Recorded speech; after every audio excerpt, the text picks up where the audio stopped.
जय हिंद साथियों, आपका स्वागत है द प्रैक्टिकल नॉलेज में। और आज हम लोग फिर से एक नए विषय पर चर्चा करेंगे जो हमारे दैनिक जीवन से जुड़ी हुई है और उससे क्या विज्ञान रिलेट करता है, यानी उससे साइंस से क्या रिलेशन है उसको हम स्पष्ट करते हैं। तो चलिए आज हम लोग एक नए टॉपिक पर चर्चा करते हैं और वह टॉपिक है ये। आप लोग देखते होंगे जब हम लोग कहीं धूप में या बहुत उजाले में खड़े होते हैं और फिर किसी कमरे में आते हैं तो हमारे आँखों के सामने अंधेरा छा जाता है। तो ऐसा क्यों होता है कि जब लोग धूप से निकलकर किसी रूम में या कमरे में आते हैं तो कुछ समय के लिए हमारे आँखों के सामने अंधेरा छा जाता है, फिर से वह सही होता है। तो ये कुछ समय के लिए अंधेरा क्यों छा जाता है, चलिए इसके बारे में बताते हैं। देखिए क्या होता है, देखिए कोई वस्तु हमें क्यों दिखाई देती है, क्योंकि उस वस्तु प्रकाश पड़ती है, उससे टकरा कर आने वाली प्रकाश जब हमारे आँखों के रेटिना हो जाती है तो वस्तु हमें दिखाई देने लगती है। ठीक है, अब क्या होता है, किसी वस्तु से आने वाली प्रकाश हमारे आँखों के जिस भाग से होकर रेटिना पर पहुंचता है उसे पुतली या आइरिस कहते हैं। अब ये पुतली यानी कि आइरिस की एक खासियत होती है।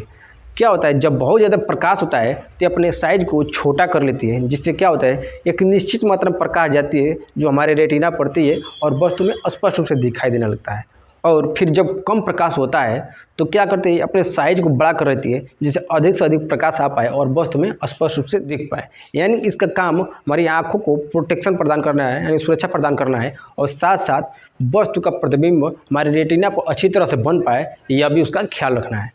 जब हम लोग धूप में कोई काम कर रहे होते हैं या खड़े रहते हैं तो हमारी ये पुतलियाँ सिकुड़ी रहती है, जिससे कि कम से कम मात्रा में यानी निश्चित मात्रा में प्रकाश जा पाए, जिससे रेटिना पर अच्छे से प्रतिबिंब बन पाए। अब क्या होता है, जब धूप से हम अचानक किसी कमरे में आते हैं तो प्रकाश बहुत कम पड़ जाता है, यानी कि धूप वाले प्रकाश की तुलना में रूम में प्रकाश बहुत कम होता है, जिससे क्या होता है प्रकाश की मात्रा घट जाती है।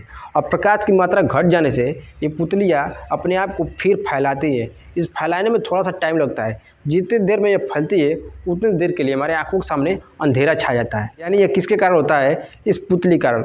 इस पुतली को फैलने और पिचकने में थोड़ा सा टाइम लगता है, जिससे क्या होता है जितने टाइम में वो फैलता है उतने टाइम के लिए हमारे आँखों के सामने अंधेरा छाया था, फिर से वस्तु में क्या होती है स्पष्ट रूप से दिखाई देने लगती है। इस तरह की घटना आप लोग एक और भी देखते होंगे, जब हम लोग बाइक चलाते हैं और सामने से कोई 4 व्हीलर या ट्रक आते हैं तो हमारे आँखों के सामने बहुत ज़्यादा प्रकाश आ जाता है, और ज्यों ही वो गुजरते हैं तो फिर से हमारी आँखों के सामने अंधेरा छा जाता है। उसमें यही घटना घटती है क्योंकि 4 व्हीलर और जो ट्रक होते हैं उनसे आने वाली जो लाइट होती है बहुत ज़्यादा तेज़ होती है, तो हमारी क्या होती है पुतलियाँ सिकुड़ जाती हैं। उसके बाद जो ही वो गुजरती है तो प्रकाश कम पड़ जाता है, जिससे पुतलियाँ हमारी फैलने लगती है। इस फैलने और पिछने के बीच जितना टाइम लगता है उतने टाइम के लिए हमारे आँखों के सामने क्या होता है अंधेरा छा जाता है। तो आशा है आपको जानकारी समझ में आ गई होगी। अगर जानकारी समझ में आ गई है तो वीडियो को लाइक कर दीजिए, चैनल को सब्सक्राइब कर दीजिए, और यदि वीडियो देखने के लिए हमारे साथ बन रही है। धन्यवाद।